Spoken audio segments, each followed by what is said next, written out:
The morning light filtered through the curtains as Thomas sat in his favorite chair, the same one he'd been sitting in for the past 30 years. His hands, weathered and marked by time, trembled slightly as he held his coffee cup. Today was his 65th birthday, and for the first time in decades, he felt something he hadn't experienced in years: clarity. Most people spend their entire lives chasing shadows, running after things they believe will make them happy, fulfilled, complete. Thomas had been one of those people. He'd climbed the corporate ladder, worked 70-hour weeks, missed countless family dinners, skipped his daughter's dance recitals, and arrived late to his son's baseball games. He told himself it was all for them, for his family, to give them a better life.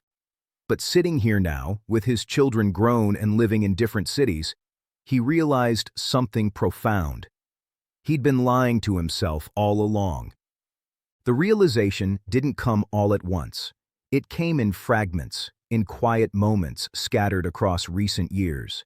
It came when his wife, Margaret, passed away 2 years ago, and he stood at her funeral surrounded by hundreds of people, yet feeling utterly alone.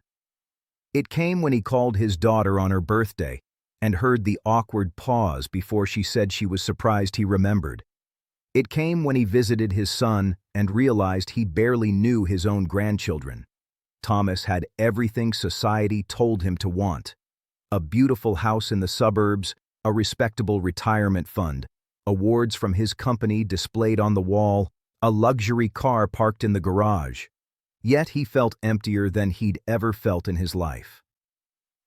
The house echoed with silence. The awards gathered dust. The car sat unused because he had nowhere particular to go. He thought back to a conversation he'd had with his father when he was just 25 years old. His father, a simple carpenter, had tried to tell him something important. Thomas remembered the scene vividly now. They were in his father's workshop, sawdust floating in the afternoon sunlight. His father had put down his tools and looked at him with those wise, tired eyes. "Son," his father had said, "I hope you're not working yourself to death for things that won't matter in the end." Thomas had brushed it off. What did his father know? He was just a carpenter who never made much money, never traveled the world, never owned a fancy car. Young Thomas had been determined to be different, to be successful, to make something of himself. Now, 40 years later, Thomas finally understood what his father had been trying to tell him.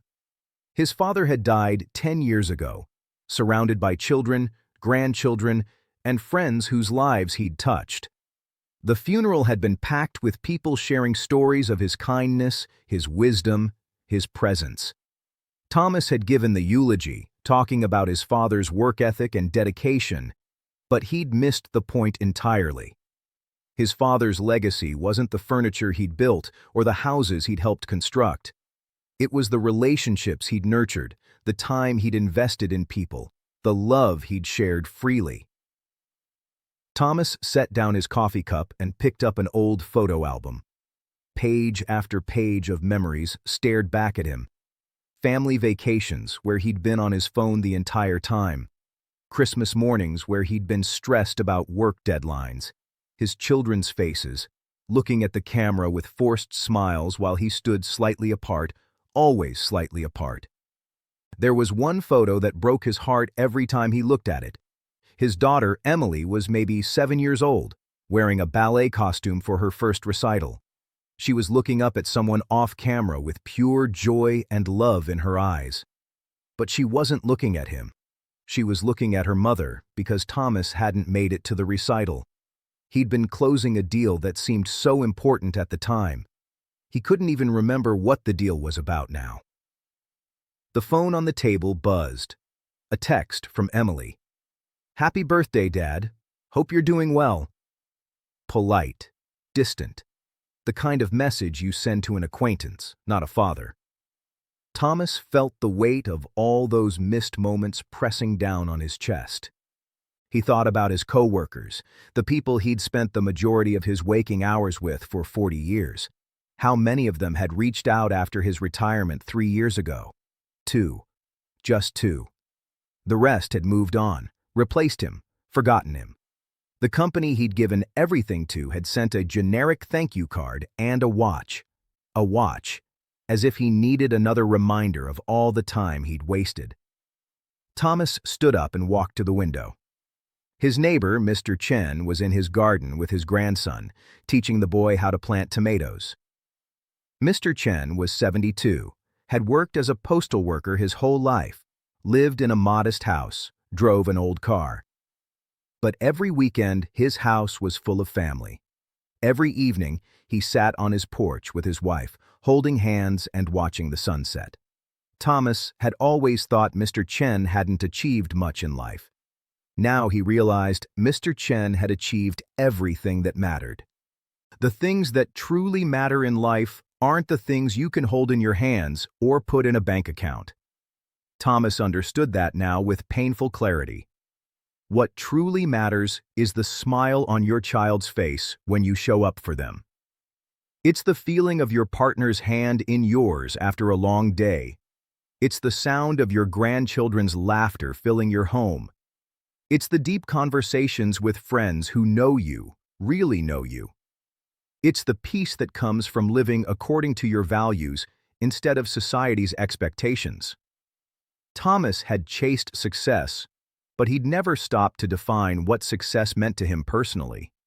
He'd let others define it for him. The corner office, the six-figure salary, the luxury items, the status symbols. He'd achieved all of it, and it meant nothing, absolutely nothing. He remembered his wife's last words to him in the hospital. She'd been weak, barely able to speak, but she'd squeezed his hand and whispered, "I wish we'd had more time together. Real time. Not more money, not a bigger house, not fancier vacations. Just time. Simple, precious, irreplaceable time."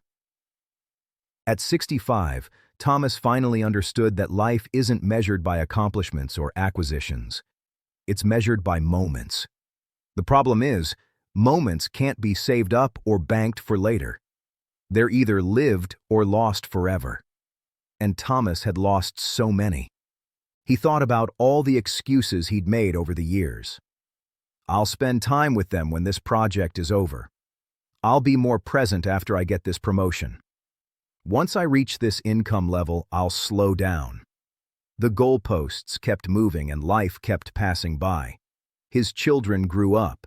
His marriage became a distant companionship rather than an intimate partnership.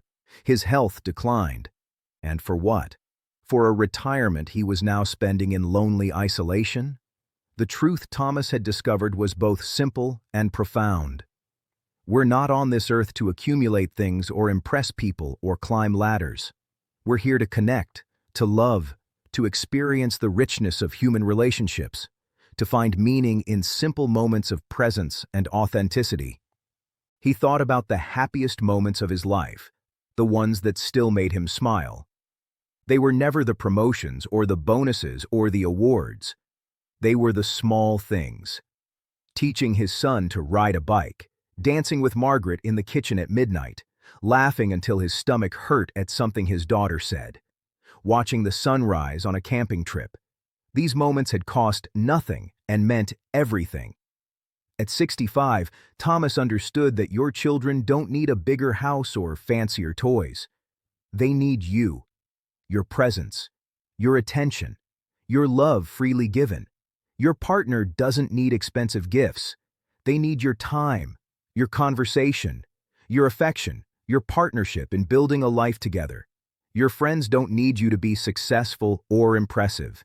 They need you to be real, to be there, to show up when it matters.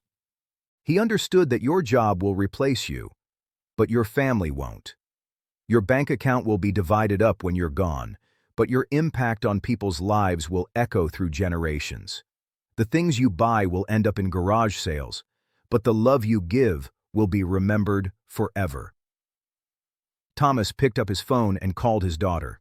When she answered, surprised to hear his voice calling instead of texting, he said something he should have said years ago. "Emily, I'm sorry. I'm sorry I wasn't there. I'm sorry I prioritized the wrong things. I know I can't get that time back, but I want to be present now if you'll let me. I want to know you, really know you. I want to be a real grandfather to your kids. I want to stop wasting time." There was silence on the other end, and then he heard her voice crack with emotion. "Dad, I'd really like that." After the call, Thomas sat back down, and for the first time in years, he cried. He cried for all the lost time, for all the moments he could never reclaim, for all the relationships he'd neglected. But he also felt something else: hope.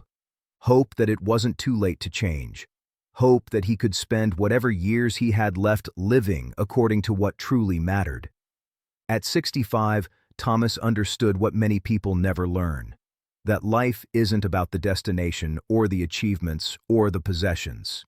It's about the journey, the connections, the love shared along the way. It's about being present in your own life instead of constantly rushing towards some future goal. It's about recognizing that the people in your life are gifts, not given guarantees, and treating them accordingly. He understood that you could spend your whole life building an empire and die alone, or you could live modestly and die surrounded by love. He understood that the most successful life isn't the one with the most accomplishments, but the one with the most meaning. And meaning comes from relationships, from presence, from love, from contribution to others' lives. Thomas made a decision that morning. He would spend his remaining years differently. He would visit his children regularly. He would be the grandfather he should have been. He would volunteer in his community. He would build real friendships. He would live simply and love greatly. He would prioritize people over everything else because that's what actually matters.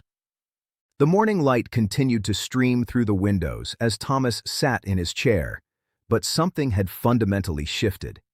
He was 65 years old, and for the first time in decades, he felt like he was finally starting to live. Not because he'd achieved something or acquired something, but because he finally understood what life was actually about. The lesson came late, perhaps too late to undo all the damage, but not too late to change course. Not too late to show his children that people can grow and change. Not too late to build meaningful connections. Not too late to live according to what truly matters. If you're watching this and you're younger than 65, you have something Thomas would give anything to have: time. Time to make different choices. Time to prioritize what actually matters. Time to show up for the people you love. Time to build a life rich in relationships rather than possessions. Time to define success on your own terms. Time to be present in your own life. Don't wait until 65 to understand what truly matters. Don't wait until it's too late to change course. The people in your life won't be here forever. The moments you're living right now won't come again. Your children will only be young once. Your parents will only be here for a limited time. The opportunity to build deep, meaningful relationships is available to you right now, but it won't be forever. What truly matters in life is love. It's presence. It's connection. It's the impact you have on other people's hearts. It's the memories you create together. It's showing up, being real, being there. Everything else is just noise, distraction, empty pursuit of things that won't matter when you're looking back on your life. Thomas learned this lesson the hard way, through loss and regret and painful realization. But his story doesn't have to be your story.